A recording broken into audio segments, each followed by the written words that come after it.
सबसे पहले सबको गुड मॉर्निंग। मैं लक्की बाबा यादव और आप देख रहे हैं सीटेट जुलाई 2023। तो पिछली वीडियो में हम लोग देखे थे क्वेश्चन नंबर 10 तक, जो कि बुद्धि लब्धि IQ की आलोचना किए थे। उसमें पक्षपाती मानदंड देखे थे।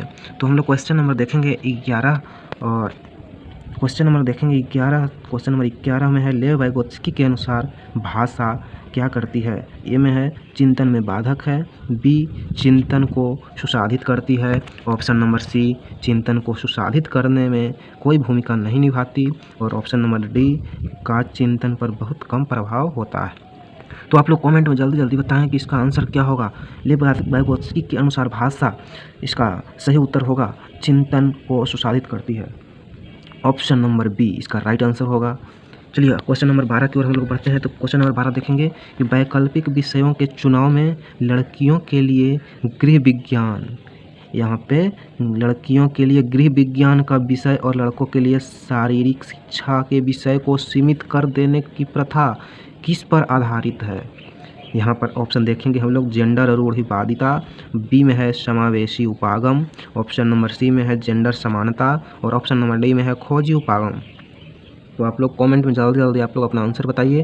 तो इसमें ऑप्शन इसका आंसर ए होगा जेंडर रूढ़िवादिता। लड़कियों के लिए गृहस्थ विज्ञान यानी लड़कियों को घर में रखा जाता है, और लड़कों को शारीरिक शिक्षा यानी पूरी तरह से फिजिकली इसको फ्रीडम मिलता है, इसलिए इसमें जेंडर रूढ़िवादिता को रखा गया है इस प्रथा में। चलिए क्वेश्चन नंबर 13 की ओर हम लोग बढ़ते हैं।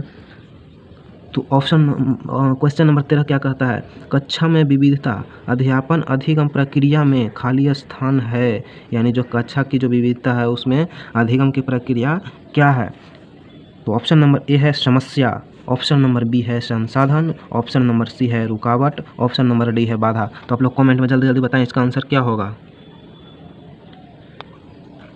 तो इसका सही उत्तर होगा संसाधन, यानी कि कक्षा में विविधता अध्यापन अधिगम प्रक्रिया में संसाधन है।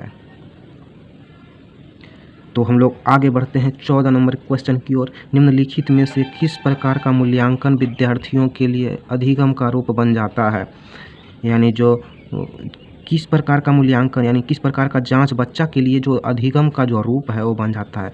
तो आप लोग ऑप्शन देखेंगे, ऑप्शन नंबर ए में है सत्र के अंत में अध्यापक द्वारा किया गया मूल्यांकन, यानी जो सत्र कह रहा है यानी वार्षिक, यानी जो साल का जो अंतिम है साल का जो अंत में जो अध्यापक उसका मूल्यांकन करते हैं वो, या बी में है सत्र से पहले विशिष्ट शिक्षक द्वारा किया गया मूल्यांकन, सी में है विद्यार्थियों द्वारा किया गया स्वमूल्यांकन, डी में है मानकीकृत परीक्षणों द्वारा किया गया मूल्यांकन।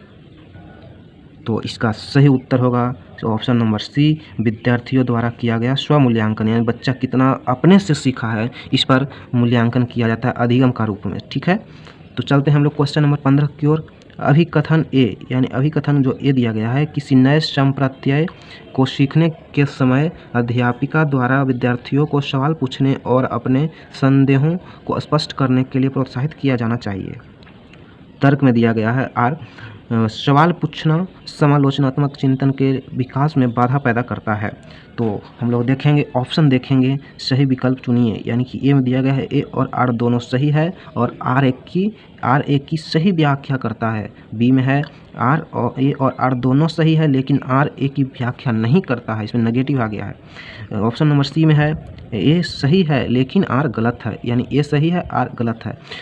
ऑप्शन नंबर डी देखेंगे तो ए और आर दोनों गलत है, यानी जो अभिकथन और तर्क जो दिया गया है ए और आर दोनों सही है। तो इसका आप लोग सही आंसर बताइए और कमेंट में जल्दी से जल्दी बताइए कि ऑप्शन नंबर क्या सही है।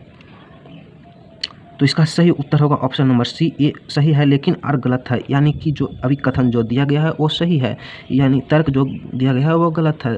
सवाल पूछना समालोचनात्मक चिंतन के विकास पर बाधा पैदा करती है, यानी बच्चा जो सवाल पूछने का जो प्रयास करता है टीचर से, जो थोड़ा सा टीचर डांट दे उसको तो बच्चा क्वेश्चन नहीं पूछ पाता है। इस पर डिपेंड करता है, बच्चा पर डिपेंड करता है, उसका मानसिक जो स्थिति है वो थोड़ा सा चेंज हो जाता है, डायरेक्शन उसका चेंज हो जाता है। चलिए क्वेश्चन नंबर हम 16 की ओर बढ़ते हैं।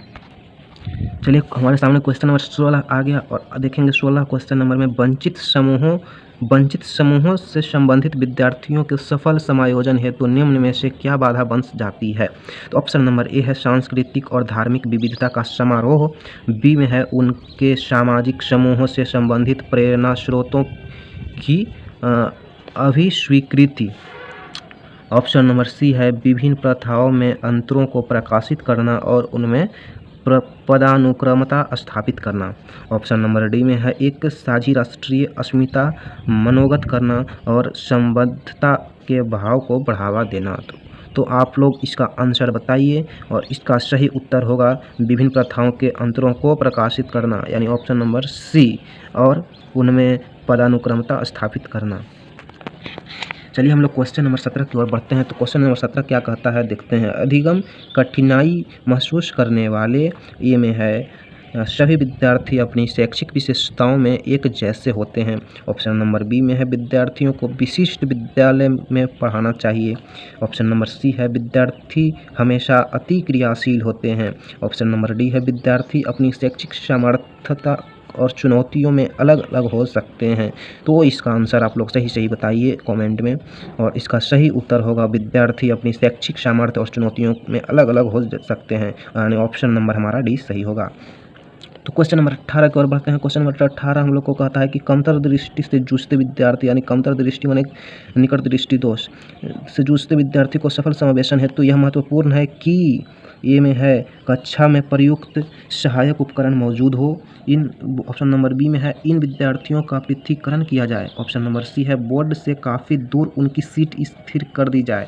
ऑप्शन नंबर डी है केवल दृश्य प्रस्तुतिकरण द्वारा ही पाठ पढ़ाया जाए।